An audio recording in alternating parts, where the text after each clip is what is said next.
Team leader का जो interview ऐसा टेक्निकल बेसिस में मोस्टली सिनेरियो बेसिस होता है। उसका प्रिपरेशन क्यों करते हैं? उसको अपने हाथ गंदे करने पड़ते हैं एज एन सर, टीएल का इंटरव्यू जो क्रैक होता है वो कैसे क्रैक करता है? Third and most important part is your empathy.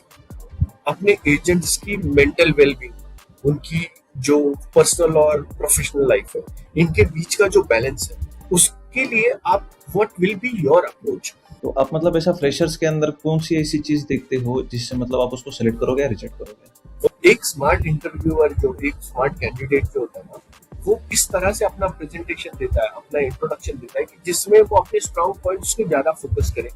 वो चाहता है कि इंटरव्यूअर आपके स्ट्रॉन्ग पॉइंट्स को पकड़े और वीक पॉइंट्स को कम से कम ले। सारी कंपनियां एक दूसरे के साथ डेटा शेयर करने लग जाए तो अपने आधे से ज्यादा प्रोफेशनल्स जॉबलेस हो जाएंगे, क्योंकि वो आज जहाँ पे अच्छा काम कर रहे हैं वो किसी ऑर्गेनाइजेशन में एब्सकॉन्ड होकर आए हुए हैं, वो किसी ऑर्गेनाइजेशन में एक डू नॉट हायर का टैग लेके चल रहे हैं। आपका इंटरव्यू में सबसे इम्पोर्टेंट पार्ट है आप अपने आप को कैसे प्रेजेंट करते हो। कम्युनिकेशन फर्स्ट, आप कैसे खुद को प्रेजेंट कर रहे हो, कैसे खुद के बारे में बोल रहे हो, एंड द लैंग्वेज, किस लैंग्वेज में इंटरव्यू देना इंपॉर्टेंट है, को पहचानो। दैट्स व्हाई आई से कि every candidate should know who he is, who she is. जैसे कि एम्प्लॉय जो है हर साल ग्रोथ के लिए स्विच करता है, क्या वो चीज़ सही है? या फिर एक कंपनी में ज़्यादा टाइम रुक कर मतलब स्टेबिलिटी अपनी मेंटेन कर ले, चाहे सैलरी थोड़ी सी कम हो जाए, स्टेबिलिटी मेंटेन कर ले, फिर स्विच कर ले। टीएल बनने के बाद में मैंने अक्सर देखा है कि कोई ट्रेनिंग वगैरह नहीं होती स्पेशली, कि उसको मतलब पीपल मैनेजमेंट सिखाया जाए, लीव मैनेजमेंट सिखाया जाए, पॉलिसी मैनेजमेंट हो या फिर कॉन्फ्लिक्ट मैनेजमेंट हो, एंगर कंट्रोल हो। ये चीज़ें जो है वो बिल्डअप पे सीखी जाती है। आपने कैसे सीखा था? ओके, सो ऑब्वियसली जो मैंने सीखा है वो I would recommend anyone to learn. जिस दिन आप उसी लैंग्वेज में सोचोगे और उसी लैंग्वेज में डिलीवर करोगे, उस दिन आपका कम्युनिकेशन अच्छा हो जाएगा। इंट्रोडक्शन देने की जरूरत नहीं, खाली बात करने से पता चली कि नहीं बंदे में कुछ तो है। वो चीज कैसे होती है? कभी ऐसा हुआ है कि कम्युनिकेशन की वजह से आपने कुछ एक बड़ी प्रॉब्लम सॉल्व की हो या फिर बड़ी प्रॉब्लम क्रिएट की हो? मैंने अक्सर आपको देखा है कि आपका सिर्फ बैक पैनल देखा लैपटॉप का, फ्रंट पैनल पे आपका क्या चलता है? स्क्रीन के ऊपर पहले डेली टास्क आपके क्या रहते हैं? जब आप लॉग इन करते हो तो सबसे पहले आप क्या देखते हो? ओके, ओवर इफिशिएंसी का सर प्रमोशन पे इफेक्ट गिरता है? अगर पूरे कॉर्पोरेट में आपको कोई एक चीज चेंज करनी हो तो आप वो कौन सी चीज चेंज करोगे? Hi sir. Hello Amit sir. Thank you for your timing sir. अरे सर, ऑल योर्स। सर, सबसे पहले आपका मैं जर्नी के बारे में जानना चाहूंगा, आपका ओवरऑल एक्सपीरियंस कितना है? Okay, so I have more than 10 years of experience in corporate. Team leader का जो होता है इंटरव्यू ऐसा टेक्निकल बेसिस में मोस्टली सिनेरियो बेसिस होता है। उसका प्रिपरेशन करते हैं? सॉरी सर, टीम लीडर का जो पार्ट होता है ना, वो बहुत हद तक टेक्निकल है। ओके, उसको अपने हाथ गंदे करने पड़ते हैं, एज एन उसको हर रोज प्रोसेस में इन्वॉल्व होना पड़ता है हेवी। ओके, अगर आपका कोई बंदा नहीं आया या फिर बंदे का कोई सिस्टम इशू हो गया, तो टीएल को खुद उतर के वो प्रोसेस करना पड़ता है। Okay, that's why the technical aspect is more there. But for manager level, उसको अपने टीएल से काम करवाना, उसका जो काम है ना, उसको मैनेज करना है। उसको ये मैनेज करना है कि हम लोग टीएल ओवर कमिटमेंट में ज्यादा बंदे तो नहीं लगा रहा काम करने के लिए, बिलिंग तो इम्पैक्ट नहीं हो रही।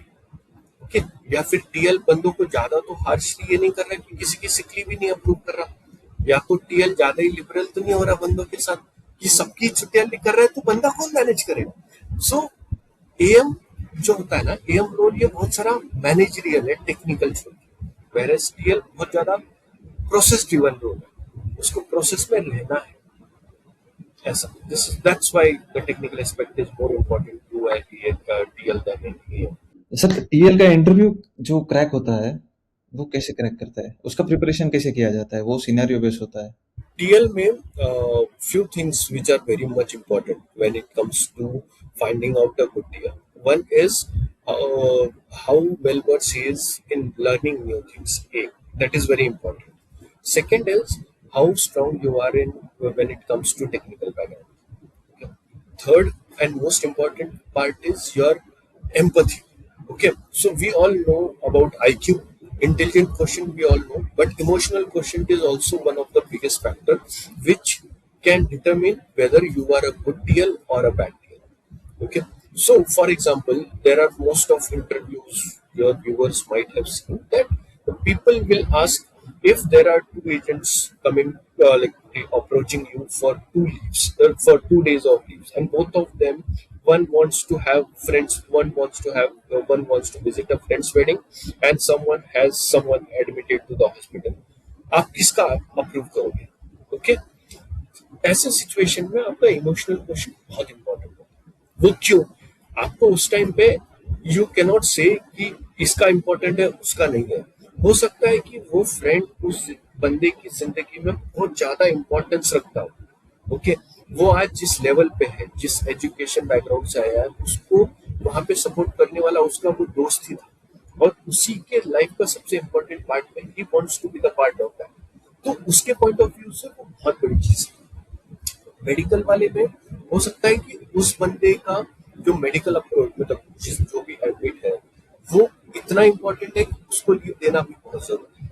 ओके, तो ऐसे टाइम पे टीएल हैज टू डिटरमाइन, दोनों को बैठ के, दोनों के साथ वन ऑन वन करके, उन दोनों को काउंसिल करके, और उसको ये बताना होता है कि मैं कोई ये नहीं हूं कि मैं आपके लिए अप्रूव कर रहा हूँ, रिजेक्ट कर रहा हूँ। आप जब भी किसी के लिए अप्रूव कर रहे हो, रिजेक्ट कर रहे हो, तो आपको एक प्रॉपर उसके पीछे जस्टिफिकेशन देना पड़ता है एजेंट को। As agent, he needs to understand why my TL, my big brother is, or big sister is rejecting my leave, and that is very important. And that's where emotional quotient EQ comes into play.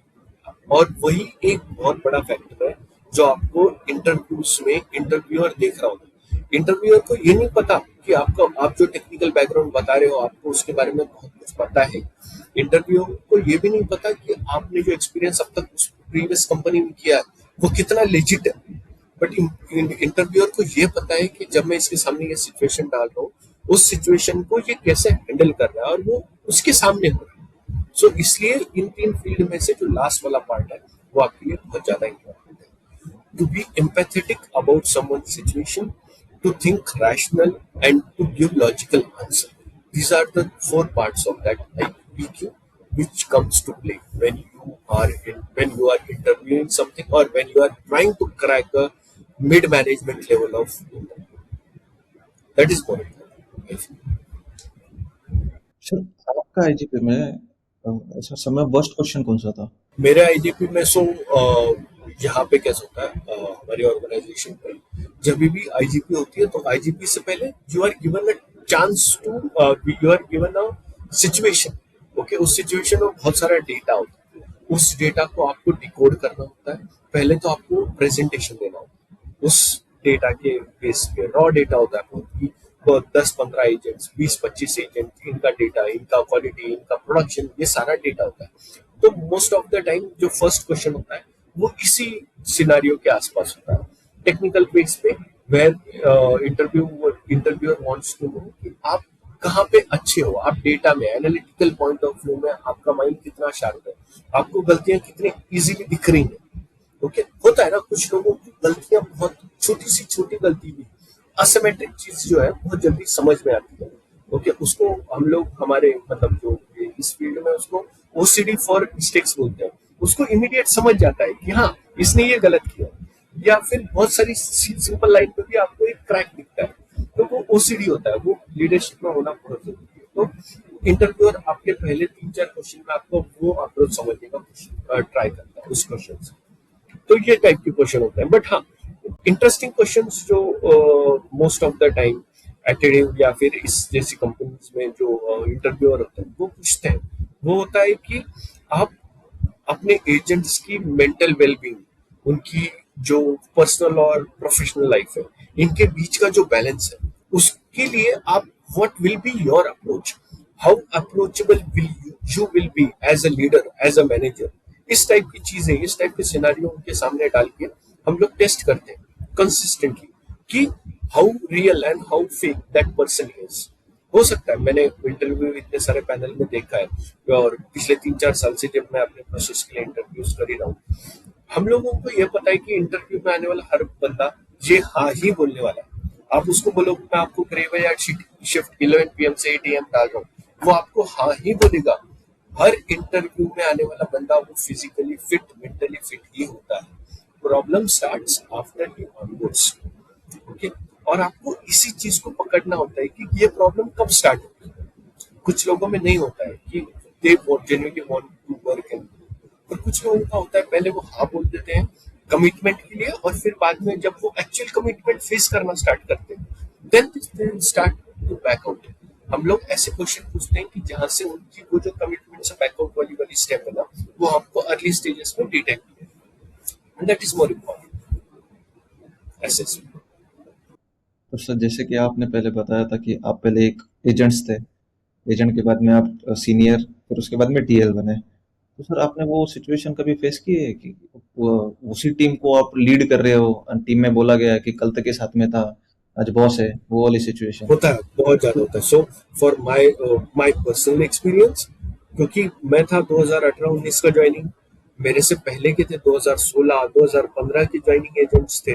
Okay, वो लोग अपना काम कर रहे थे, genuinely काम कर रहे थे, ऑनेस्टली काम कर रहे थे। ओके, मैं अपना काम ऑनेस्टली कर रहा था, but I had few skills when it comes to data presentation या फिर प्रोसेस नॉलेज, जिसकी वजह से मुझे अर्ली स्टेजेस में ही ट्रेनिंग के कुछ दिनों बाद ही मुझे क्लाइंट के साथ इंटरेक्शन या फिर टीएल के एब्सेंस में मुझे बैकअप टीएल का वगैरह जो रोल करने का अपॉर्चुनिटी मिल रही थी। तो आसपास के कुछ लोग थे जिनको लगता था कि नहीं, ये गलत है, हम लोग इतने सालों से हैं, हम लोगों को क्यों नहीं अपॉर्चुनिटी मिल रही है। ओके, उसके बाद जब प्रमोशन होता है तो ऐसे ही कोई डायरेक्ट प्रमोट नहीं होता है टीएल में। जब आप सीनियर बनते हो तो लोगों को एक ये होता है कि हाँ, भले ही हम लोग इसके पहले के हैं but he is now senior. Okay, तो वो कर्व पे आते हैं। फिर सीनियर के बाद एसएमए बनते हो, तो आपके जो सीनियर एजेंट है वो भी एज एन एसएमए आपके पास आते हैं डाउट्स रिजोल्यूशन। ओके, उस टाइम पे आप उनको डिसअपॉइंट नहीं करते हो। ओके, आप उनको उनकी रिस्पेक्ट भी देते हो। सो कभी भी आपने देखा होगा कि let's take example cricket team, Indian cricket team. Okay, BCCI की जो टीम है उसमें भी when Dhoni became a captain, they have lots of senior agents with in the team. Sehwag थे, सचिन थे, सहवाग थे, उसके बाद सौरव गांगुली जिन्होंने खुद धोनी को कैप्टन बनाया, he was also in and out of the team. Laxman थे उसी टाइम पे, द्रविड़ थे, ये सारी एक सीनियर जनरेशन थी, नेहरा वगैरह ये सारे लोग थे, but still Dhoni got the chance to lead the team. उसमें क्या होता है कि वो आपको उस टाइम पे एक बैलेंस बना के चलना पड़ता है। आपके सीनियर एजेंट्स को आप क्या मांगते हैं? सीनियर एजेंट्स आपसे वो नहीं मांग रहे कि आप कुछ बदलाव कर दो प्रोसेस में, नहीं, दे वांट रिस्पेक्ट। आपको अपने सीनियर्स को रिस्पेक्ट देना चाहिए। आप रियल बन गए मतलब आपने कुछ बहुत ज्यादा अचीव कर लिया, ऐसा नहीं होता है। आप सिर्फ उनके बीच में you are first among the equal. इसको मैं टीएल बोलता हूँ। TL is also an agent but he is just first amongst the equals. Okay, तो आपको एज ए टीएल मैनेजर को रिपोर्ट तो करना है, पर साथ ही साथ अपने सीनियर्स को हमेशा कॉन्फिडेंस में रखना है कि guys this is what we want to do, this is the error which came in from the clients and this is how we are going to approach. Please tell me what's your approach, how you think we should handle. जब आप अपने senior से inputs लेते हो ना, तो उनको भी लगता है कि वी आर वैल्यू, ये बंदा मुझसे पूछ रहा है, ये मुझसे पूछ के कर रहा है, ये मुझे रिस्पेक्ट दे रहा है। आपने वहां कर लिया। आपके जो नए लोग आते हैं, आप उनको एज बिग ब्रदर आप उनको समझाते हो, सी आपके टीम में जो सीनियर्स हैं उनकी रिस्पेक्ट भी करोगे और साथ में मैं जो बोल रहा हूँ आप ये काम भी करोगे, आपको ये करना ही है। तो बैलेंस है, where you are respecting and where you are governing. तो गवर्नेंस और रिस्पेक्ट, इनका बैलेंस ही आपको एक अच्छा टीएल बनाता है when you have senior and junior agents. और यही मैंने किया फर्स्ट टाइम। और ऐसा नहीं होता कि हर कोई ये मैनेजमेंट स्किल से सीखता है। You grow in that situation, जहाँ पे मैंने अपने सीनियर्स को देखा था जो लोग बहुत 4-5 साल से थे, फिर मैंने उनको respect, obviously I was genuinely respecting them. मैंने हर डिसीजन में उनको साथ में ही लिया था। देयर हैव बीन फ्यू टस होते हैं, क्लैशेस हर जगह होते हैं, अप्स एंड डाउन्स होते हैं, बट उसमें से जब आप वहां पे स्टेडी रह के रास्ता निकालते हो तब आप वो उस जगह पे आप जस्टिफाई कर पाते हो। सर आपको जब फर्स्ट ईमेल आया कि आप ऑफिशियली, मतलब एक ईमेल आया आपको कि आप टीएल बने हो, तो आपकी फीलिंग्स क्या थी वो टाइम पे? फीलिंग्स, सो टीएल से पहले ना एक इम्पोर्टेंट किस्सा है। सो 2021 में when I became SME, okay, ऐसे आता अभी ऐसा था कि I never knew SME position क्या होती। So the process I came in from, it did not have any SME before me. Okay, So appraisal letter came in and it was like, congratulations, you have been promoted to SME. So I called up my colleague, hey, वो ऐसा ऐसा है, I got this. He was like, कि यार मेरी इसमें तो I can see it is senior OBA. I was under impression that senior OBA, SME and agent. Okay, तो और वो मुझसे सीनियर भी है बंदा, तो मुझे लगा एसएमई मतलब सीनियर ओबीए से पहले की स्टेज होती होगी। ओके, तो मैंने अपने बंदों को बताया, उस टाइम के जो मेरे टीएल थे, मैंने उनको बताया कि I got this and become senior. Like, अबे you are mad, you are SME मतलब after TL it is SME. TL बनने से one step before you have to become an SME, so you are a backup TL from now onwards. उस time I realise कि मैं क्या बना हूं, उससे पहले मेरे को पता ही नहीं था। और before that I never had any hope to getting any promotion. हम एज एन एजेंट, हमारे दिमाग में ये नहीं होता है कि हम लोग प्रमोट होंगे, हमारे दिमाग में होता है कि अप्रेजल में अमाउंट कितना बढ़ेगा। ओके, हम लोग लेके बैठ जाते हैं, मेरा लास्ट अप्रेजल में ये अमाउंट था, इस अप्रेजल में ये अमाउंट था, हाँ, क्या है। फिर मेरे को किसी ने बताया कि अरे वहां पे ना मेरा प्रमोशन आया है। मेरे कलीग हैं Anil Patil, he called me up कि चेक किया मेरा एसएमई आया है। मैं भी चेक करता हूँ, मेरा भी एसएमई आया है। हमको ये लगा कि जो 3 साल पुराने इन सबको एसएमई दे दिया है हम लोग इसमें। तो मैंने तीसरे बंदे को फोन किया, बोला नहीं मेरा सीनियर वो भी है, हम दोनों भी शायद वो अपने से बड़ा है इसलिए उसको सीनियर दिया है, हम लोग का एसएमई रखा। देन जब we reached out to our TL told us कि अरे नहीं, एसएमई ऊपर होता है, फिर सीनियर ओबी और फिर ओबी। ये चेन हायरार्की समझने में हमको पूरा 1 हफ्ता लगा था। तब तक मैं जिस इससे आता हूँ, हम लोग व्यूवर इन वर्चुअल, इसमें कुछ पता नहीं था। तो मैं और मेरा कलीग हम लोग डिस्कस कर रहे हैं, मतलब जेन्युइन डिस्कशन है जी, क्या करना है, टीम को बताना है बंदे। नहीं यार, किसी ने ऑब्जेक्शन ले लिया तो अपना प्रमोशन वापस चला गया तो क्या करना है, तो रोक लो, किसी को बताओ मत अपना प्रमोशन हुआ है करके। हम लोग उस मेंटालिटी से आए हुए लोग, ओके, कि जिन्होंने एक दूसरे को शेयर ही नहीं किया, मतलब बाकी टीम के साथ कि अरे हमारा प्रमोशन हुआ।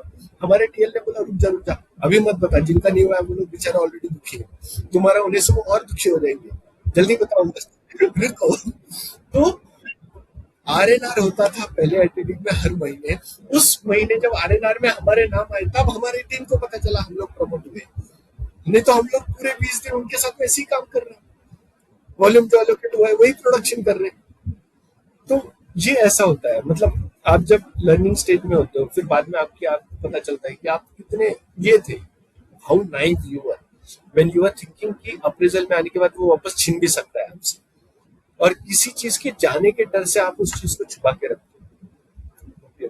फिर कॉर्पोरेट में यू कम टू नो कि no, when something is documented then it is documented, something is official then it is official. You have to celebrate it, no matter how someone will feel, or no matter what your colleagues will feel. You have to take those responsibility, and every responsibility, every power of being SME, TL, AM comes with great responsibility. That's a journey. Corporate में आपको ये सीखना ही है, part and parcel। और बोलो। अभी मतलब आपकी मतलब हिस्ट्री तो मैंने जान ली कि आपके साथ में हुआ क्या है, अभी आप करते क्या है इस पे बात करेंगे। तो पहले आते हैं रिक्रूटमेंट पे। तो जैसे कि मुझे पता है कि आप एक पैनल के पार्ट भी हो जो इंटरव्यू भी कंडक्ट करते हैं, तो आप मतलब ऐसा फ्रेशर्स के अंदर कौन सी ऐसी चीज देखते हो जिससे मतलब आप उसको सेलेक्ट करोगे या रिजेक्ट करोगे? Okay, so entry level jobs के लिए when we interview someone, first and foremost thing what we check is how his or her communication is. Okay, जब आप अंदर एंटर करते हो ना, दरवाजा खुल के जैसे आप अंदर एंटर करते हो, उसी टाइम आपकी बॉडी लैंग्वेज से आपको जज करना स्टार्ट कर दिया जाता है। जब तक आप बैठे, आपका जो फर्स्ट वर्ड है और आप जैसे खुद का कोई भी इंटरव्यूअर आपको कभी नहीं बोलता कि क्वेश्चन स्टार्ट करना, वो आपको पहले बैठने के लिए बोलते हैं, वो आपको रिलैक्स करना, फिर वो बोलते हैं कि आप अपने बारे में कुछ बताइए। वहां पे एक्सपेक्टेड ये होता है कि आप अपना पर्सनल लाइफ बोलो, आपका प्रोफेशनल लाइफ के बारे में बोलो, आपके प्रोफेशनल लाइफ के एक्सपीरियंस के बारे में बोलो, आपका टेक्निकल कुछ फील्ड है तो उसके बारे में बोलो, और लास्ट में आप अपनी हॉबीज बताओ। हॉबीज से क्या होता है, आपका आइस ब्रेकर होता है। वहां से फिर इंटरव्यूअर आपके पहले हॉबीज के बारे में पूछेगा, फिर धीरे धीरे आपके प्रोफेशनल लाइफ के बारे में पूछेगा, और फिर प्रोफेशनल लाइफ के साथ आपके पर्सनल लाइफ का डायनामिक्स कैसा है, वो चेक करने का टाइम। सो ये पूरा स्टेज होता है। बट आजकल हम लोग जो देख रहे हैं ना, जितने भी हैं बीसीए वाले, जो अभी लास्ट वीक में भी जो हम लोगों ने इंटरव्यू किए थे, जो जिन लोगों के पास टेक्निकल नॉलेज बहुत अच्छा है, they are very good, excellent on paper, but when it comes to presenting themselves, they cannot say more than 2 words about themselves. उन लोगों को सोचना पड़ रहा है। आज अपने जितने भी कॉलेज पास आउट्स हैं, उन लोगों को सोचना पड़ रहा है कि मैं अपने बारे में क्या बताऊं। Why you want to think about it? आप क्यों अपने बारे में पूरा, why you cannot know your self, what is your strong points, weak points, आप क्यों नहीं समझ सकते हो? आपको ऐसा क्यों लग रहा है कि मैं जब इंटरव्यू में जाऊंगा, इंटरव्यूअर पैनल मेरे को कुछ क्वेश्चन पूछेगा और तभी मैं आंसर दूंगा? नहीं, ये इंटरव्यूअर से पहले भी एक जो कैंडिडेट होता है उसके हाथ में होता है कि पूरा इंटरव्यू कहाँ लेके जाना है। एक स्मार्ट इंटरव्यूअर, जो एक स्मार्ट कैंडिडेट जो होता है ना, वो इस तरह से अपना प्रेजेंटेशन देता है, अपना इंट्रोडक्शन देता है कि जिसमें वो अपने स्ट्रॉन्ग पॉइंट्स को ज्यादा फोकस करे।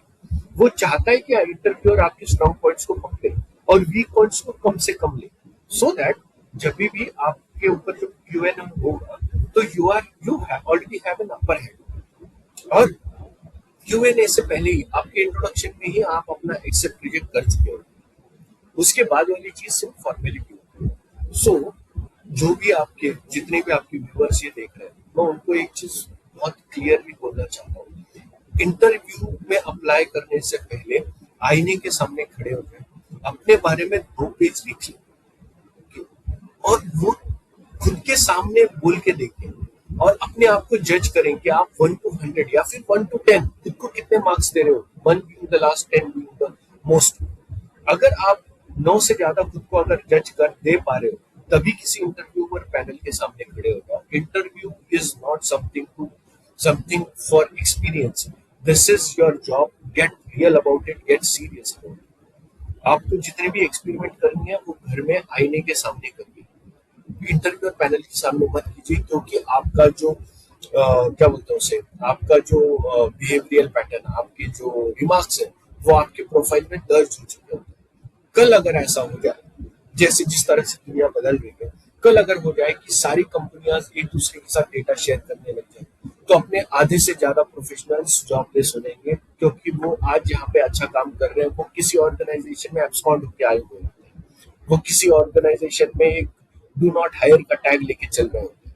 ओके, तो हर ऑर्गेनाइजेशन आपके लिए एज अ सेक्रेट प्लेस ही उसको देखे, अपने काम को ऑनेस्टली कर लो। हाँ, हो सकता है कि किसी ऑर्गेनाइजेशन में ह्यूमन फैक्टर होता है जहाँ पे आपका नहीं हो रहा है, तो जहाँ पे आप उसको कंप्लीट नहीं कर सकते, उसको एक रिस्पेक्टेबल लेवल पे लाके छोड़ दो, सो दैट आपके बैकग्राउंड में जब बैकग्राउंड वेरिफिकेशन हो तो आपके लिए कुछ रेड मार्क ना निकले। Okay, and coming back to your question, आपका इंटरव्यू में सबसे इंपॉर्टेंट पार्ट है आप अपने आप को कैसे प्रेजेंट करते हो। कम्युनिकेशन फर्स्ट, आप कैसे खुद को प्रेजेंट कर रहे हो, कैसे खुद के बारे में बोल रहे हो, एंड द लैंग्वेज, किस लैंग्वेज में इंटरव्यू देना इंपॉर्टेंट है। हो सकता है कॉर्पोरेट में आज जितने भी यूएस बेस्ड कंपनीज हैं या फिर अब्रॉड कंपनीज हैं, उनमें English is most important, yes I agree. हो सकता है किसी डोमेस्टिक प्रोसेस में आप हिंदी के लिए अप्लाई कर रहे हो, राइट, हिंदी प्रोसेस के लिए वहां पे आपकी हिंदी इंपॉर्टेंट है। किसी रीजनल लैंग्वेज में कर रहे हो तो रीजनल लैंग्वेज इंपॉर्टेंट है। इसमें ये नहीं मैटर करता आप कौन सी लैंग्वेज में, जिस भी लैंग्वेज में दे रहे हो वो लैंग्वेज आपकी टॉप नॉच होनी चाहिए। आपका अगर लैंग्वेज में कमांड है तो आपका पीपल पे कमांड होगा ही होगा। This is what I feel in it. तो सर इससे समझ में तो आ गया कि क्या इंटरव्यू में क्या चीज करनी चाहिए, क्या नहीं करनी चाहिए। वो चीज मतलब रिजेक्शन रेट बढ़ाती है, उसको डाउन कर दे। यस, ठीक है, थैंक यू सर उसके लिए। और सर जब मल्टीपल रिजेक्शंस मिलते हैं कोई एम्प्लॉय को, तो उसका कॉन्फिडेंस लूज हो जाता है। यस, तो जब भी उसको जो भी अपॉर्चुनिटी मिल जाए तो वो कर लेता है, चाहे फिर वो उसकी फील्ड की ना हो, उसको उसके अंदर कुछ एक्सपीरियंस ना हो, उसको वो चीज का प्रॉपर पैकेज ना मिले, वो फिर भी वो कर लेता है। यस। तो वो टाइम पे अगर उसको कभी अपना कॉन्फिडेंस मेंटेन रखना हो तो वो एजेंट या एम्प्लॉय। ओके, सो ऐसे ही सिचुएशन में ना एक रियल लाइफ एग्जांपल देता हूँ आपको। लास्ट वीक जब हम लोग इंटरव्यू कर रहे थे ना, we had lots of candidates coming from BCS background, computer applications, जिन लोगों ने दुनिया भर के कोर्सेस कर रखे थे. Okay, some of from automation, some are from various like AI, उसमें किसी ने कर रखा है, किसी ने लैंग्वेजेस में कर रखा है, हर चीज कर रखी है. बट और जब उनको पूछा गया कि why you are switching your fields, okay, आप क्यों ऐसा अपनी पूरी की पूरी आपने पूरा एजुकेशन उसी में किया, टेक्निकल फील्ड में किया, आप क्यों अपना फील्ड चेंज कर रहे हो? उनका आंसर है कि नहीं, क्या हुआ था, लास्ट 2 साल से हम लोग ट्राई कर रहे हैं पास आउट होने के बाद. तो एक तो हम लोग कोविड बैच थे, पास आउट हुए, उसके बाद जब हम लोगों ने जॉब के लिए अप्लाई किया, जब जॉब के लिए अप्लाई कर रहा हूँ तो हर जगह पे रिजेक्शन आ रहा है. आईटी वाले बोल रहे हैं आपको एक्सपीरियंस चाहिए, हमको एक्सपीरियंस नहीं मिलेगा तो IT कैसे. पिछले 2 साल से इंटरव्यूज दिया, फ्रस्ट्रेट हो गए, अब हम लोग क्या करेंगे? ऐसे सिचुएशन में उन लोगों ने क्या किया, जो भी अपॉर्चुनिटी जहां पे भी वॉक इन ड्राइव चल रहा है वहां पे घुस रहे. Okay, just to make sure that they are getting selected. ये मत कीजिए, क्योंकि वो आपकी कोर फील्ड है ही नहीं. और जब आप इंटरव्यू में आके ऐसे स्टेटमेंट दे रहे हो, जो आपको सिलेक्ट करने वाला है वो भी आपको सिलेक्ट नहीं करेगा, just because you are just for you they are just 10 options और लास्ट ऑप्शंस, लास्ट रिजोर्ट्स. मत कीजिए ऐसा. फर्स्ट ऑफ ऑल, आपकी फील्ड है, ओके, आपके फील्ड में अगर आपको नहीं मिल रहा है तो try and enhance in that field. आपने BCS करके क्यों छोड़ दिया, आपने MCS क्यों नहीं किया? ओके, आपके उस टाइम पे फिर अगर आप देख रहे हो कि आप इस फील्ड में नहीं हो, आप अगर आपका इस फील्ड में नहीं चल रहा है, तो try and switch your field on right time. Okay, उस वहां पे वो कर लो. और जब आपको इंटरव्यू पे रिजेक्शन मिल रहा है, उस टाइम पे आपको ये सोचना पड़ेगा कि क्यों रिजेक्शन मिल रहा है. आपको HR को अप्रोच करना पड़ेगा कि hey HR, please tell me what was wrong in this interview. Okay, please be upfront about your own critical feedbacks. लो उस फीडबैक को पॉजिटिवली लो. उन्होंने बोला कि आपका your sitting was too casual. Think why your sitting was too casual. How you sat in front of that interview. Your communication was not good. Why your communication was not good? Okay, think on that. Instead of giving random interviews every day and asking for the feedback and saying कि नहीं मेरे से नहीं हो रहा है, I am getting depressed. No, work on that. एक interview में get to know कि what was your weak points. Sort your weak points with priority 1, 2, 3 और उस priority 1, 2, 3 को उस हिसाब से टैकल करना स्टार्ट करो. For example, if your sitting approach was too casual, search करो. जैसे आपके अभी सर के जैसे इंटरव्यूज हैं जहाँ पे दिखाया जा रहा है कि किस तरह से इंटरव्यू क्रैक करें, what are the professional ethics. ये सारी इंटरव्यूज, ये सारे पॉडकास्ट सुनो instead of listening to songs और एनीथिंग. लर्न. खुद की माइंड को थोड़ा सा ग्रूम करो. सोचो कि खुद को कैसे आप और इवॉल्व कर सकते हो. अगर आपको बोला जा रहा है कि कम्युनिकेशन पे आपका गैप आ रहा है, फॉर्म्स आपके उतने अच्छे नहीं है, तो do a crash course. Interview देने से अच्छा है कि आप 30 दिन का कोई इंग्लिश स्पीकिंग कोर्स कर लो, कोई लैंग्वेज स्पीकिंग कोर्स कर लो. उस कोर्स में जब आप इंटरेक्ट करना स्टार्ट करोगे वहां पे, तो आपको खुद रियलाइज होगा कि where you were on day 1 and where you are at day 30. And from then onwards go and again give interviews. फिर फीडबैक आएंगे, फिर पता चलेगा कि हाँ, फॉर्म्स ठीक हो गया, सिटिंग कैजुअल भी ठीक हो गया, अप्रोच नेगेटिव है, अप्रोच को पॉजिटिव कैसे करूं. रेट्रोस्पेक्ट, इंट्रोस्पेक्ट कर लो, खुद को पहचानो. दैट्स व्हाई आई से कि every candidate should know who he is, who she is. जब तक आप ऐसे नहीं करोगे, अगर आप रैंडमली हर रोज उठ के इंटरव्यू देने जाओगे तो एक क्या 100 रिजेक्शन मिलेंगे, अगर without getting it corrected. So, एक रिजेक्शन पे ही you should step back, course correct yourself, and then go back. Again step back, course correct, then go interview. इसमें I bet आपको 2-3 से ज्यादा इंटरव्यूज देने की जरूरत नहीं पड़ेगी. You will easily crack some of the interviews. अगर आप अपना कोर्स करेक्ट ठीक से कर रहे हो तो. ओके सर, और जैसे कि एम्प्लॉय जो है हर साल ग्रोथ के लिए स्विच करता है, क्या वो चीज़ सही है? या फिर एक कंपनी में ज़्यादा टाइम रुककर मतलब स्टेबिलिटी अपनी मेंटेन कर ले, चाहे सैलरी थोड़ी-सी कम हो जाए, स्टेबिलिटी मेंटेन कर ले, फिर स्विच कर ले। क्या ये वे सही है? ओके, सो यहाँ पे दो पार्ट अलग अलग है. ओके, एम्प्लॉय को क्या चाहिए उसके ऊपर डिपेंड करता है।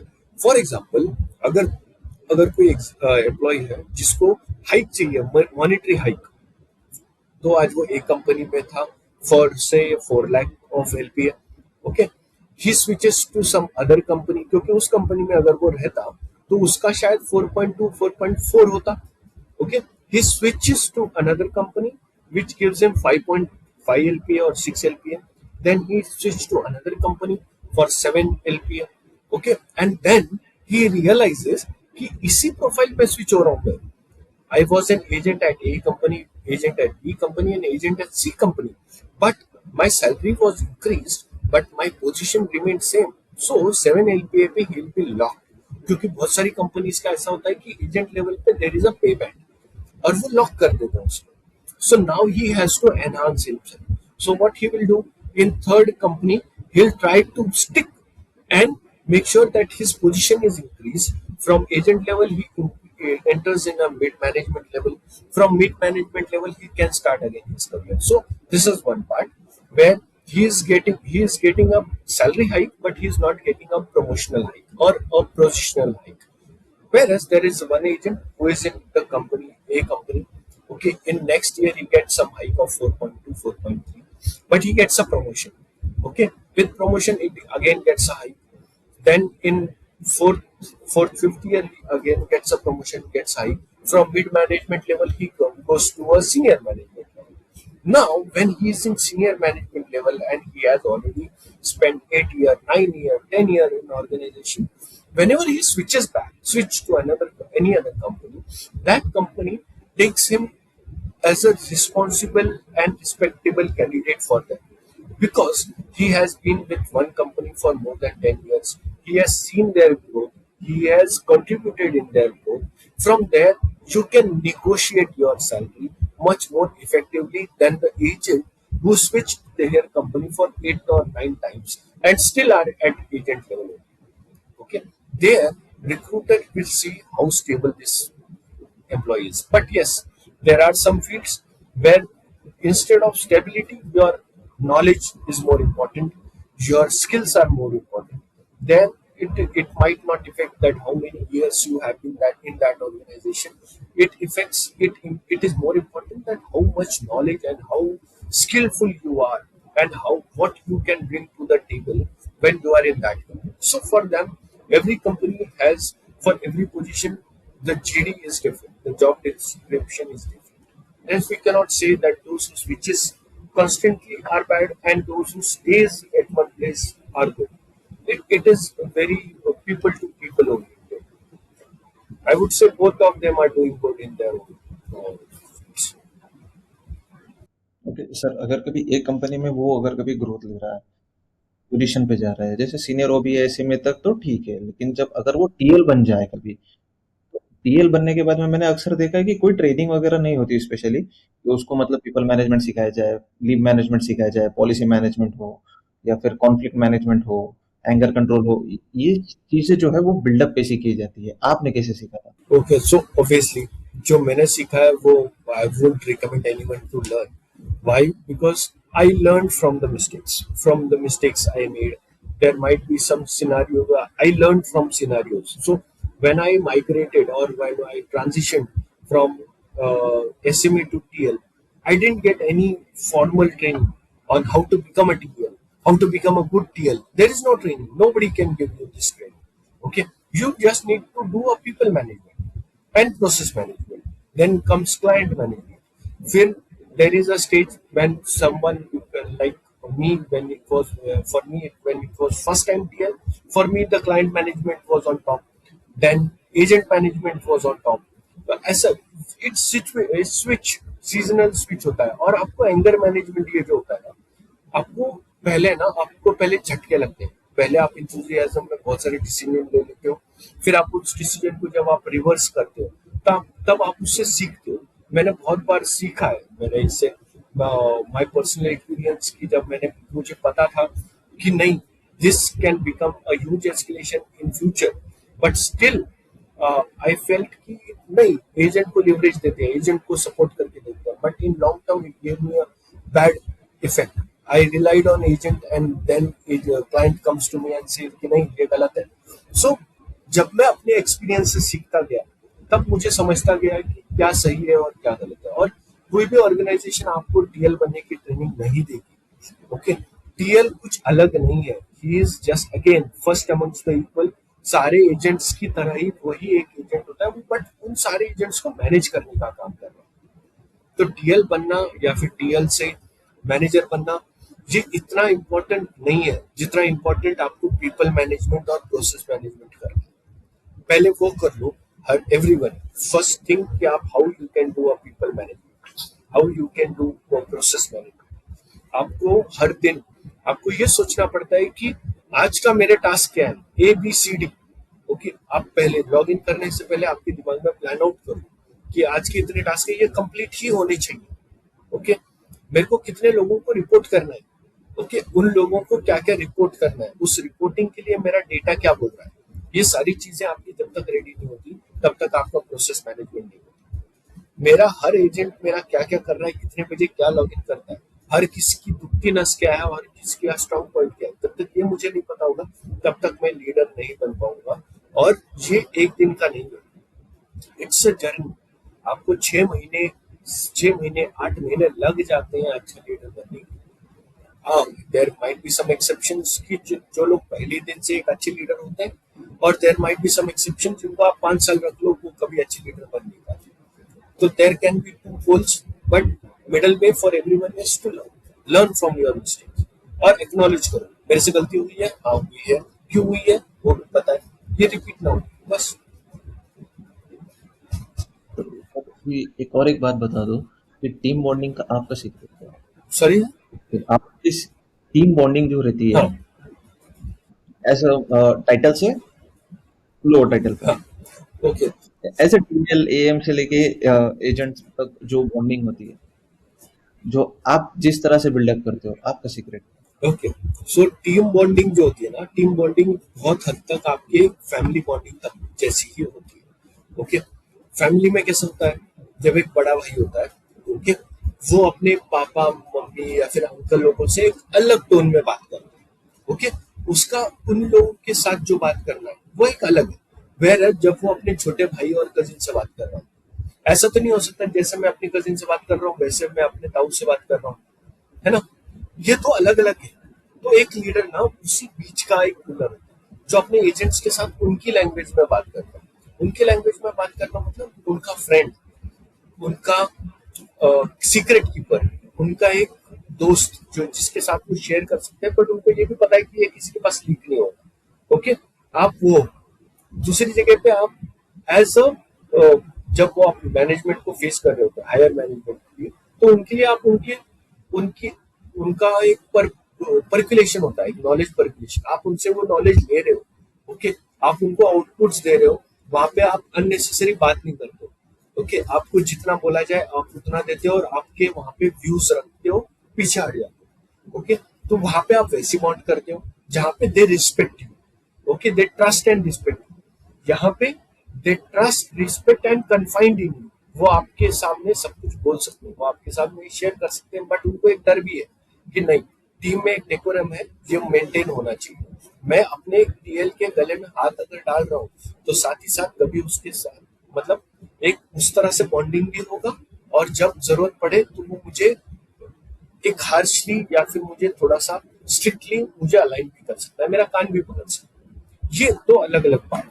उस तरह से आपको टीम के साथ बॉन्डिंग रखनी पड़ती है. बट हाँ, अगर आप टीम के साथ इस तरह से चलोगे कि ये मेरे लिए काम करते हैं, तो ऑब्वियसली वो क्यों रिस्पेक्ट करेंगे आपका.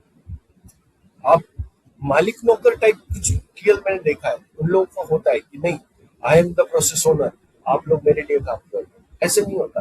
And of the day you all work for organisation. यहाँ पे कोई किसी का कोई ये नहीं है. ओके, सब ऑर्गेनाइजेशन पैरामाउंट.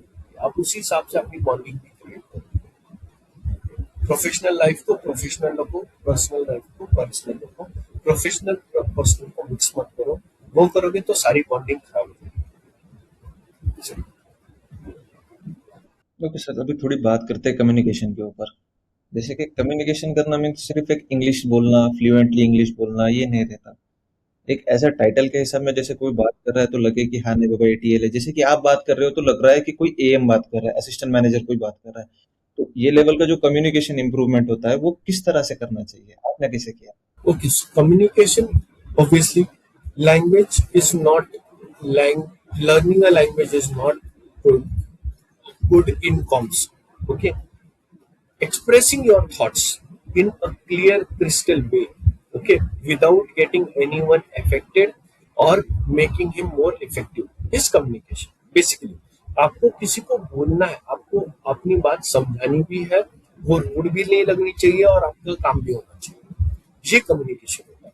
वो आप हिंदी में कर लो, ओरिजिनल लैंग्वेजेस में कर लो या फिर इंग्लिश में कर लो। जब भी कोई आपको बोल रहा है ना कि कॉम्स खराब है, हमारे कॉर्पोरेट के लाइफ में ना कॉम्स खराब है का मतलब एक ही होता है कि इंग्लिश खराब है। ओके, इंग्लिश नहीं खराब, आपको इंग्लिश बहुत अच्छे से लिखनी आती है, आप ईमेल बहुत अच्छे से ड्राफ्ट कर सकते हो, but when it comes to you presenting yourself, you are thinking in some language, you are expressing in another language. Okay, जब मैं सोच रहा हिंदी में हूँ और बात इंग्लिश में कर रहा हूँ, ओके, या फिर इंग्लिश में सोच रहा हूँ और बात हिंदी में कर रहा हूँ, तो ऑब्वियसली मेरे बोलने और सोचने के बीच में एक बैरियर आए। जिस दिन आप उसी लैंग्वेज में सोचोगे और उसी लैंग्वेज में डिलीवर करोगे, उस दिन आपका कम्युनिकेशन अच्छा हो जाएगा। आप जो सोच रहे हो वही सामने आएगा। अल्टरनेटिवली नहीं तो ये होगा कि आप बोलना कुछ चाहते थे, आपने बोल कुछ दिया, आप वो आदमी आपके सामने से चला गया और आप दिमाग में वही सिनेरियो दोहरा रहे हो कि मैं ऐसे बोलता, मैं वैसे बोलता, मैं ये बोल सकता था, मैं वो बोल सकता था। ये नहीं होना चाहिए। जो बोल दिया वो बोल दिया, खत्म। अब मुझे उसके ऊपर वापस सोचने की जरूरत नहीं है। I will not go back and do course correction. नहीं, एक बार जो कर दिया, कह दिया, हो गया। उस टाइप से उसको कम्युनिकेशन में बोलो। और उसको कैसे करना है? बेस्ट है रीड, रीड बुक्स, पढ़ो। सिर्फ वीडियो देखने से कुछ नहीं होगा। आप इंग्लिश स्पीकिंग के अगर सिर्फ वीडियोस देखते रहोगे, इंग्लिश मूवी तो हम लोग सब बचपन से देख रहे हैं, राइट? फिर भी हमारा ध्यान उस सबटाइटल पे क्यों हो जा रहा है ना? Why we need subtitles when we are watching any English movie? It is not that the language is foreign for you. You have been educated in that language. Abhi? Yes. Okay. So it is not about the foreign language. It is about you expressing in that language is what the communication. Sir लेकिन way of communication जो मैंने बोला था, पूछा था आपसे, उसका answer नहीं मिला मतलब मुझे। मतलब एक, हाँ, मतलब बात करो, आप इंग्लिश में बात कर रहे हो, इट्स नॉट इम्पोर्टेंट, लेकिन जब बात कर रहे हो, मैंने मीन्स मैं आपको पूरा सिनेरियो बताता हूँ। मैंने ऐसे बहुत से टाइटल के लोग देखे हैं जिनको सिर्फ इंग्लिश कम्युनिकेशन आता है, बहुत अच्छे से आता है, बट जब बात करते हैं तो हाँ नहीं इसको इंग्लिश आती है बस। जैसे कि अभी आप बात कर रहे हो तो लग रहा है कि कोई एएम से मैं बात कर रहा हूँ, जैसे कोई सीनियर डायरेक्टर से बात करे तो लगता है कि नहीं हाँ ये सीनियर डायरेक्टर है, इंट्रोडक्शन देने की जरूरत नहीं, खाली बात करने से पता चली कि नहीं बंदे में कुछ तो है। वो चीज कैसे होती है? उसके लिए सही है। उसके लिए बेस्ट सबसे इम्पोर्टेंट बात जो है ना, सबसे इम्पोर्टेंट चीज जो है ना, when you your designation should speak for on your behalf, या फिर you don't need to say your designation but it is already ऑरोइड everywhere. That is when you read. जब आप जितना भी पढ़ोगे, जितनी चीजें आप पढ़ोगे, मैं बोलता हूँ एक साल में एक टारगेट सोच लो। जनवरी स्टार्ट हुआ है, दिसंबर तक है, ओके? इसमें मेरे को हर महीने में कितनी बुक्स पढ़नी है और एक साल का मेरा टारगेट क्या है।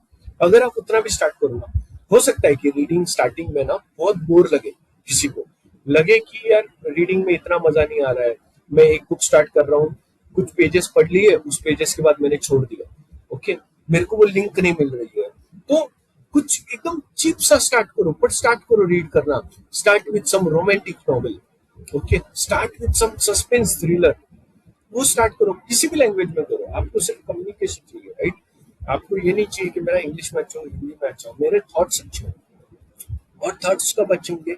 जब आपके ब्रेन को फ्यूल मिलेगा। और ब्रेन का फ्यूल क्या है? रीडिंग। ब्रेन का फील ये नहीं है कि आप क्या खा रहे हो, आप किन लोगों के साथ बैठ रहे हो, किन लोगों के साथ बात कर रहे हो। जब आप किसी कम्युनिकेशन, किसी ग्रुप में होते हो ना, आप उनकी तरह बात करने लग जाते हो। बट ये बहुत ज्यादा टेम्पररी होता है। उस ग्रुप से आप बाहर जब निकल जाते हो, किसी और ग्रुप में जाते हो, तो आप पानी की तरह उनके साथ भी मिक्स हो जाते हो, राइट। बट अगर आपको अपनी अपनी ट्रू आइडेंटिटी अगर आपको संभाल के रखनी है, तो आपको रीडिंग बहुत ज्यादा इंपॉर्टेंट है।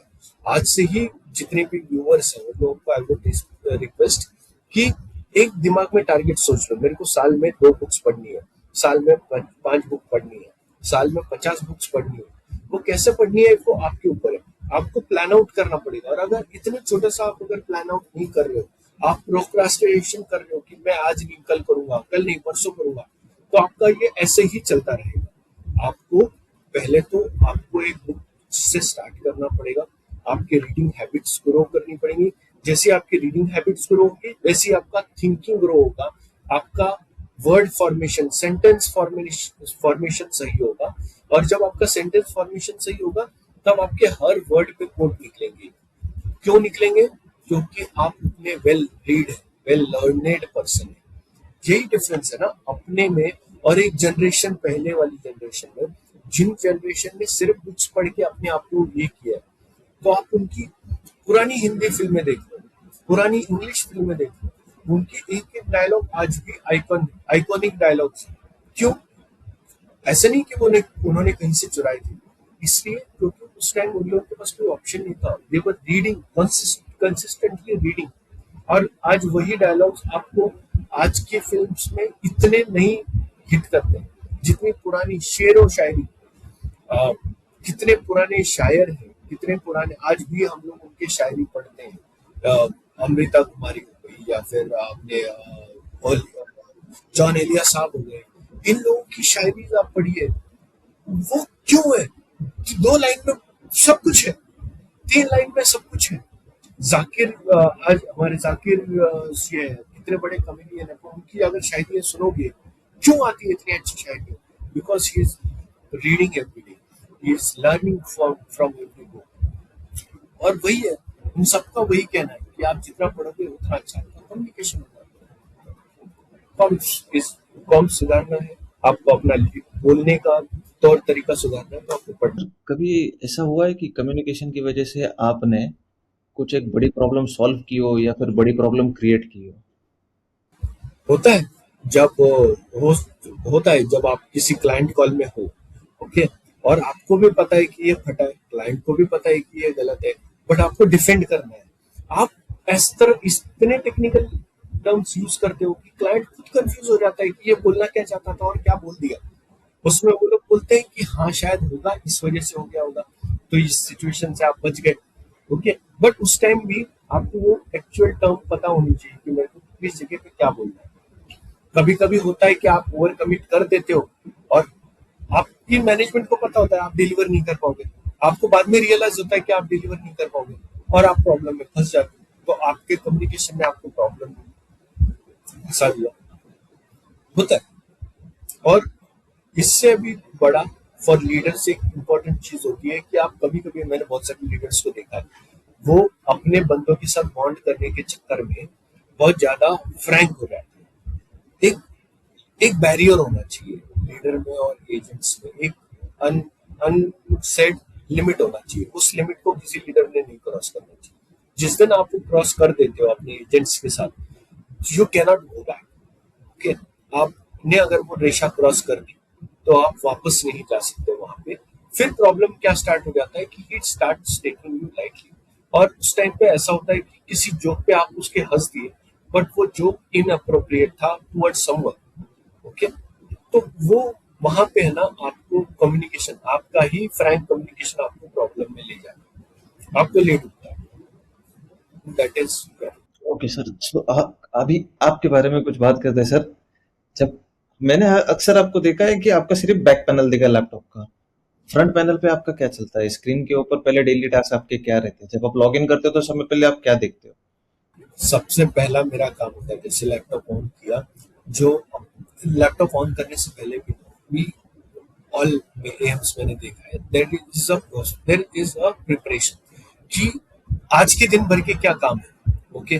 तो मेरे पास एक अजिंक्य टू डू लिस्ट है, टास्क लिस्ट है, उसके अंदर वो मैं डाल देता हूँ कि भूल गया तो I update my task list है, ओके। उसके बाद what I do next is कि अपने टास्क अपडेट कर दिए, कल के जो मेरे टास्क थे वो देख लिया, उसका स्टेटस चेक कर लिया, ये हो गया। अब अपना जीमेल खोलो, जीमेल में जितने भी आपके पिंग्स आए जो भी है उसमें उनको भी प्रायोरिटी करो। जो क्लाइंट है वो टॉप प्रायोरिटी है, जो मैनेजमेंट है वो सेकंड प्रायोरिटी, मतलब टॉप P1 P2 करो। एजेंट्स की जो क्वेरीज है वो most of the time mobile वगैरह पे आ जाती है, आप उसको सॉल्व कर देते हो। तो या फिर वो भी चेक करना होता है एक एम को कि आपके एजेंट और टीएल के बीच में जो कम्युनिकेशन हुआ है, जो कमिटमेंट हुई है, उसको क्लियर किया गया है नहीं किया गया है, उसको भी एक बार टॉप अप कर लो। फिर बाद में मोस्ट इंपॉर्टेंट पार्ट होता है आपकी परफॉर्मेंस। आपके पास जितने भी टीएल्स रिपोर्ट कर रहे हैं उनकी परफॉर्मेंस क्या है वो चेक करो। उनके बाद टीएल्स को टैग करो कि यह परफॉर्मेंस ड्रॉप है तो क्यों ड्रॉप है। सी एएम शुड नो कि क्यों ड्रॉप है, वो चेक कर लो, but take answers from your TL as well कि क्यों drop, just to make sure that you both are on same page. आप जो सोच रहे हो आपका टीएल भी वही सोच रहा है। ठीक? इसके बाद फिर आपकी मीटिंग्स है जो भी है वो स्टार्ट हो जाती है। 1-1.5 घंटे के बाद आपकी सारी मीटिंग्स है, अलाइंस है, मीटिंग्स हो गई, एमओएम्स हो गए, उसके बाद जो टास्क थे उस मीटिंग के वो हो गए, ये सारा फिर ये पूरी जर्नी है। But first and foremost thing for me is to do list, task list, वो अपडेटेड होना बहुत जरूरी है। अगर आपकी काम ही अपडेटेड नहीं हो तो फिर आप कैसे ट्रैक रखोगे ना, आप फिर बोलते रहोगे this was missed from my and, this was missed from my and. आपकी टीम में एक बंदा है जो काम में इतना परफेक्ट है सर, इतना परफेक्ट है कि उसका रिप्लेसमेंट ही कोई नहीं, तो आप उसको प्रमोट करोगे या फिर उसको वहां पे रखोगे? ओवर इफिशिएंसी का सर प्रमोशन पे इफेक्ट गिरता है। नहीं होता, होना भी नहीं चाहिए। ओके, अगर वो बंदा अपने काम में परफेक्ट है, इसका मतलब वो एक ही काम बहुत दिनों से कर रहा है। Okay, test him in giving some more task ना। ओके, ठीक है। और एक ही बंदे पे आप कभी भी, कॉर्पोरेट में एक चीज होती है, you can not be dependent on one resource, आपको रिडंडेंसी प्लान रखने ही पड़ते हैं। अगर मेरे को पता है कि मेरे एक प्रोसेस में मेरा एक बंदा है जो अकेला प्रोसेस चला रहा है, तो मेरे से खराब एएम कोई नहीं होगा अगर उस प्रोसेस के लिए मैं सिर्फ एक ही बंदे के ऊपर डिपेंडेंट हूँ। I have to create some backup plan. तो मैं क्या करूंगा, उस बंदे का काम दूसरे बंदे को भी सिखाना स्टार्ट कर दूंगा। I will ask that person to groom him as well. जब 2 ग्रूम हो जाएंगे, I will have a third backup as well, जो 3 लोग काम कर रहे हैं। फिर मैं क्या करूंगा, जो सबसे अच्छा काम कर रहा था मैं उसको वहां से कुछ देर के लिए निकालूंगा to give him some more task, क्योंकि वो वहां पे बहुत अच्छा कर रहा है। ओके, दूसरे को भी वहां पे चांस मिलना चाहिए बहुत अच्छा करने का। यहाँ पे जो मेरा पहला वाला बंदा था, he will work as a mentor to some more agents. तो वहां पे क्या हो गया, मेरा जो बहुत अच्छा काम करने वाला बंदा था, ही विल फील वैल्यूड कि वो अभी सिर्फ काम करने की बजाय अब वो गाइडेंस भी कर रहा है, he is giving mentoringship as well. साथ ही साथ मैं मेरे दूसरे बंदे से और तीसरे बंदे से क्या कर रहा हूँ, मैं इनको एक बैकअप बना रहा हूँ। अगर मेरे फर्स्ट बंदे के साथ कुछ फैमिली इश्यूज है, पर्सनल लाइफ में कुछ भी हो जाता है, तो प्रोसेस कभी रुकनी नहीं चाहिए, right. There always be someone else to replace him. तो वहां पे हो गया। यहाँ पे इसमें बहुत अच्छा स्किल है, test him on other skills, वहां पे टेस्ट करो, वहां पे भी यूज करोगे। Okay, resource, utilise your resource more efficiently so that your resources will not feel burdened. They are not feel that we are the bottlenecks. They don't feel that we are underutilized or we are overutilized. These are the things which you have to manage. और एक ही बंदे के ऊपर आप काम का load नहीं रख सकते, रखना भी नहीं चाहिए। प्रोसेस के लिए भी खराब है और रिजल्ट के लिए भी खराब है। एज ए एम लेवल की सोच किस तरह से होनी चाहिए? वो जिस तरह से सोच होती है उस तरह से वो स्ट्रेटेजी प्लान करता है, आप किसे करते हो? Strategic thinking is most important part. आपको पता है कि मेरे को ये प्रॉब्लम है, okay, there is an a problem, okay, for that problem what are the probable solution, 1 2 3, plan 1, plan 2, plan 3। Okay, इन तीनों प्लान को अपने लीडर्स के साथ डिस्कस करो, अपने हायर मैनेजमेंट के साथ डिस्कस करो, okay, and take a collective decision कि क्या होना चाहिए। जिस दिन एएम यूनिलैटरली डिसीजन लेना स्टार्ट कर देता है, उस दिन से प्रॉब्लम स्टार्ट होती है। The most important thing for AM is keep everyone in the loop. Ask for everyone's opinion. If not, do not waste time on taking everyone's opinion. Okay, it is not about wasting the time. It is about getting everyone involved, getting everyone on same table, same page. That's what AMs do, and that's what AM should do. Sir ऐसे हजारों लोग हैं line में, but एक employ में ऐसी कौन सी x factor skill अपने अंदर डेवलप करनी चाहिए जो उसको एएम के चेयर तक पहुंचाए? कौन सी स्किल डेवलप करनी चाहिए? पीपल मैनेजमेंट एक सीख जाता है। Second is problem solving. Okay, आपको प्रॉब्लम इस तरह से नहीं सॉल्व करनी है कि ये प्रॉब्लम अभी के लिए सॉल्व नहीं, ये प्रॉब्लम लॉन्ग टर्म में कैसे रहेगी। और एएम के लिए ना सबसे इंपॉर्टेंट ये होता है कि आप प्रॉब्लम आने पे ही प्रॉब्लम सॉल्व नहीं करते, आप वो प्रॉब्लम कैसे हो सकती है उसको पहले से ही आप जब प्लान करना स्टार्ट करते हो, तब आप जब प्रॉब्लम एक्चुअल में आती है तब आपके पास ऑलरेडी उसका सोल्यूशन होता है। या तो आप प्रॉब्लम आने ही नहीं देते, जिसको आप बोलते हैं प्रोसेस स्मूथली चलना, और जहाँ पे प्रॉब्लम आ रही है उसको आप कैसे इफिशिएंटली काउंटर करते हो और टैकल करते हो। ये सारी चीजें एएम को एज गुड एएम, एएम से गुड एएम की तरफ लेके जाती है। ओके, सच सच बताना, कभी ऐसा मोमेंट आया है कि ऐसे मतलब सब कुछ छोड़ छाड़ के जाने का मन करे? हाँ, आता है। एवरीवन, ऐसा कोई भी नहीं है ऑर्गेनाइज किसी भी ऑर्गेनाइजेशन में जो नहीं सोचता हूँ कि बहुत हो गया, आई एम फ्रस्ट्रेटेड।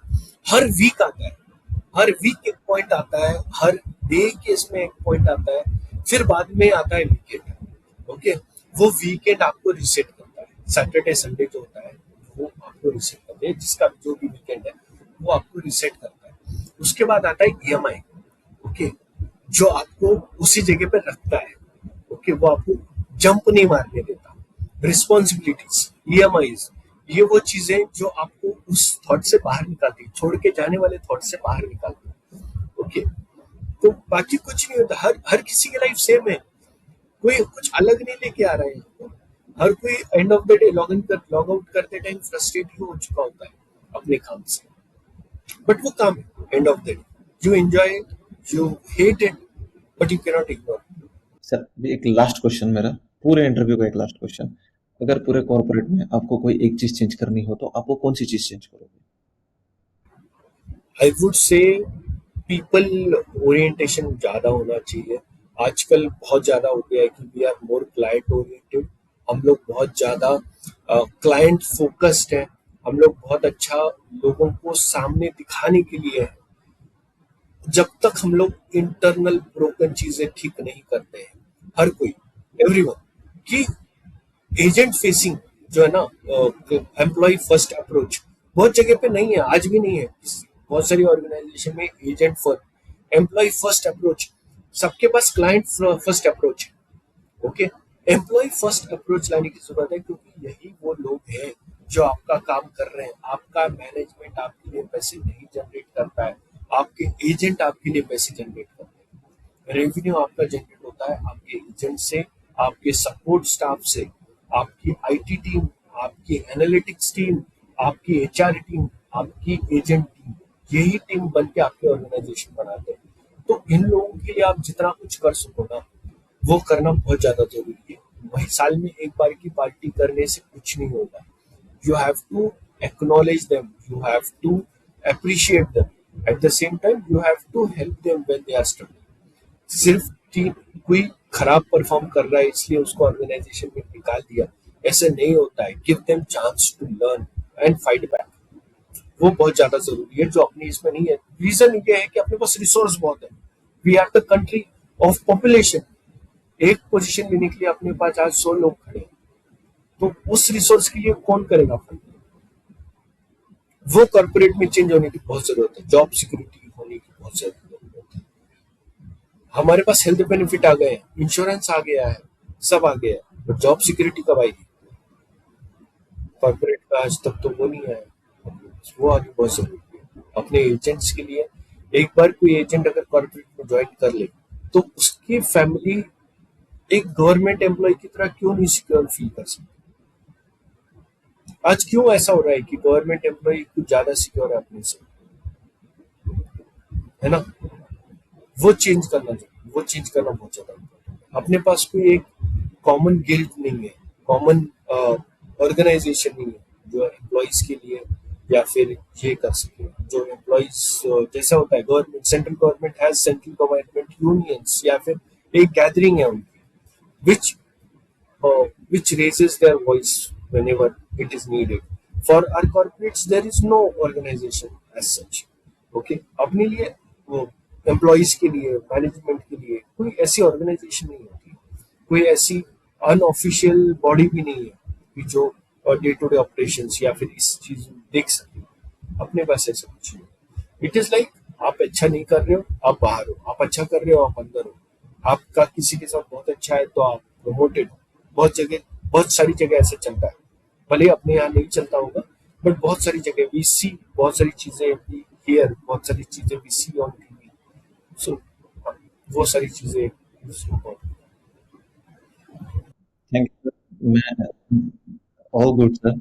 मैं ज़्यादा टाइम आपका नहीं लेना चाहूँगा आपके वीकेंड पर। आप पहले भी बहुत थक गए, आप मेरे लिए आ गए यहाँ पे, बहुत उसके लिए बहुत-बहुत थैंक यू सर। पॉजिटिव है जितना भी हम लोग दे सके।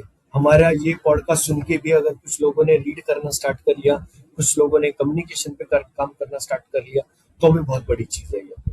This is what we have achieved today. Thank you sir, thank you so much. Thank you so much.